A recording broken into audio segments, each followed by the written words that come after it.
When you open up a can, you may not notice the lining inside, but believe it or not, that lining may contain a synthetic estrogen. That's right, a sex hormone, and it's in almost every single can we consume. As part of a Fox 5 investigation, we decided to have some of the cans of food you eat every day tested, and wait until you see the results. This could be your table any day of the week. A delicious plate of pasta, topped with tomato sauce, some hearty soup, a tuna fish sandwich, a side of green peas. Food that millions of Americans consume daily. But wait until you see what could be inside your food. This is a chemical that the people who put it into plastic were insane. His name is Dr. Fred Vom Saal. He's a professor of biology at the University of Missouri. You may not know his name, but you probably know his work. He recently created a huge uproar within the scientific community after releasing a study on plastic baby bottles and the controversial chemical many of these bottles are made with, called bisphenol A. This is a chemical that in 1936 was considered for use as an estrogen drug. Then in the 1950s, some tricky chemists found that they could link this chemical together and it creates a hard, clear, glass-like plastic. And this glass-like plastic is sprayed into cans we buy every day. The only problem with that is the plastic is then made from a sex hormone. And it's virtually in every can of food we consume. And according to Dr. Vom Saal, bisphenol A is a big problem because he says it leaches into the foods we eat.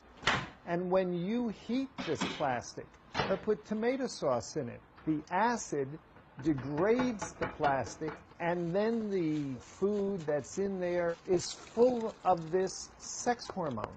Dr. Vom Saal says they have tested bisphenol A in animals and the results are disturbing. We started testing it at levels tens of thousands of times below what anybody had ever tested before and found that it profoundly damaged the male reproductive system. Now we know it causes brain damage and it causes breast cancer and prostate cancer. So we decided to do our own tests of common foods we eat every day. We went to different grocery stores and purchased tomato sauces, soups, peas, tuna fish, as well as plastic containers and food wraps. We then sent them all to Dr. Vom Saal's lab in Missouri for testing. The food was removed from the cans. The cans were all cleaned, washed multiple times with water, allowed to dry, and then we put ultra pure water in the cans to determine how stable the lining of the can was when just faced with water being in contact with it for 24 hours. The results were concerning.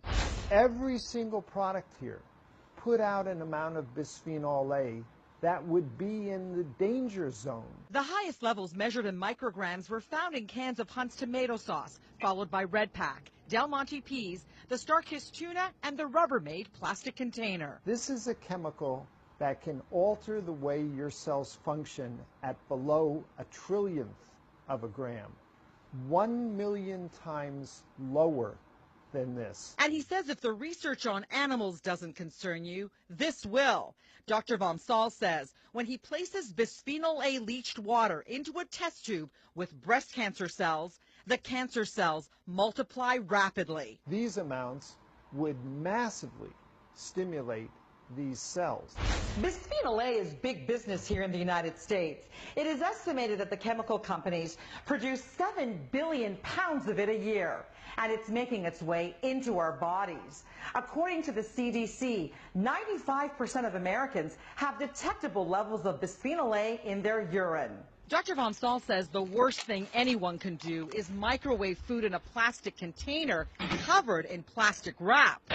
Stop doing that immediately. The hotter a product becomes, the greater the amount of bisphenol A that will come out of it. We need to have a balanced presentations about chemicals in the environment. Sharon Knies is vice president of the American Chemistry Council, a trade organization that represents the chemical companies. She says bisphenol A is safe to use. Bisphenol A has been very heavily studied, and it's been studied by many of the regulatory agencies around the world, and consistently they have stated that for the current uses, that bisphenol A is safe. The FDA tells us it is actively reviewing the safety of bisphenol A, and in a statement adds, considering all the evidence, including the very low dietary exposure to BPA, and the fact that bisphenol A has not demonstrated adverse effects when consumed by animals in amounts far higher than humans would consume, FDA sees no reason at this time to ban or otherwise restrict the uses now authorized. It has never been banned by any country around the world, and we're confident in its use. Dr. Vom Saal says the FDA and other federal agencies are working with antiquated data. There are 700 published scientific studies about the health effects of bisphenol A that the FDA has never gotten around to looking at. We contacted the parent companies for the products we tested, and in individual statements, the companies reiterated that bisphenol A is used in their products because it has been deemed safe and it is approved by the FDA. I'm Mary Garofalo.